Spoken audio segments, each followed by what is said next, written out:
ಇವತ್ತು ನಾನು ನಮ್ಮ ಯಜಮಾನ್ರಿಗೆ ಕ್ಯಾಂಡಲ್ ಲೈಟ್ ಡಿನ್ನರ್ನ ಸರ್ಪ್ರೈಸ್ ಆಗಿ ಕೊಡ್ತಿದ್ದೀನಿ. ನಾನು ಅವರಿಗೆ ಮೊದಲೇ ಕಾಲ್ ಮಾಡಿ ಹೇಳಿದ್ದೆ ಮನೇಲಿ ಏನೂ ಅಡುಗೆ ಮಾಡಿರಬೇಡಿ ಅಂತ. ಹಾಗಾಗಿ ನಾನು ನಮ್ಮ ಹೋಟೆಲಿಂದನೇ ಪಾರ್ಸಲ್ ತೊಗೊಬಂದೆ. ಚಿಕನ್ ಕಬಾಬ್, ಬಟರ್ ಚಿಕನ್ ಮತ್ತು ಮಟನ್ ಬಿರಿಯಾನಿ.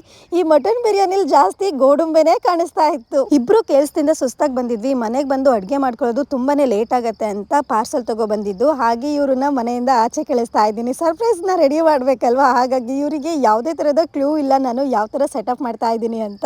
ನಾನು ಅಂದ್ಕೊಂಡಾಗೇ ಕ್ಯಾಂಡಲ್ ಲೈಟ್ ಡಿನ್ನರು ರೆಡಿ ಆಯಿತು. ನೋಡಿ ಯಾವ ಥರ ಕಾಣಿಸ್ತಾ ಇದೆ ಅಂತ. ಈಗ ನಮ್ಮ ಯಜಮಾನ್ರು ಒಳಗೆ ಕರೆಯೋ ಸಮಯ. ನೋಡಿ ಅವರು ಕರೆದ ತಕ್ಷಣ ತುಂಬಾ ಖುಷಿ ಪಟ್ಟರು. ನನಗೆ ಇದೇ ಬೇಕಾಗಿದ್ದು. ಅವ್ರು ಯಾವಾಗಲೂ ಇದೇ ಥರ ಖುಷಿಯಾಗಿರ್ಬೇಕು ಅನ್ನೋದು. ಲೈಫ್ನಲ್ಲಿ ಇಂಥ ಚಿಕ್ಕ ಚಿಕ್ಕ ವಿಷಯಗಳೇ ತುಂಬಾನೇ ಖುಷಿ ಕೊಡೋದು. ನೀವು ಒಂದ್ಸಲ ಪ್ರಯತ್ನ ಪಟ್ಟಿ ನೋಡಿ, ತುಂಬಾನೇ ಖುಷಿ ಪಡ್ತೀರಾ. ಯಾವತ್ತೂ ಕಾಯುತ್ತಾ ಯೋಚಿಸುತ್ತಾ ಕಾಲ ಕಳೆಯಬೇಡಿ, ಏಕೆಂದರೆ ಬದುಕು ಯೋಚನೆಗಿಂತಲೂ ವೇಗವಾಗಿ ಸಾಗುತ್ತಿರುತ್ತದೆ. ಪ್ರಪಂಚ ಯಾರನ್ನು ಬೇಕಾದರೂ ಸೋಲಿಸ್ಬೋದು, ಆದರೆ ಸೋಲಲು ನಗ್ತಿರ್ತಾರಲ್ಲ, ಎಂದಿಗೂ ಅವ್ರನ್ನ ಸೋಲ್ಸೋಕ್ಕೆ ಸಾಧ್ಯನೇ ಇಲ್ಲ.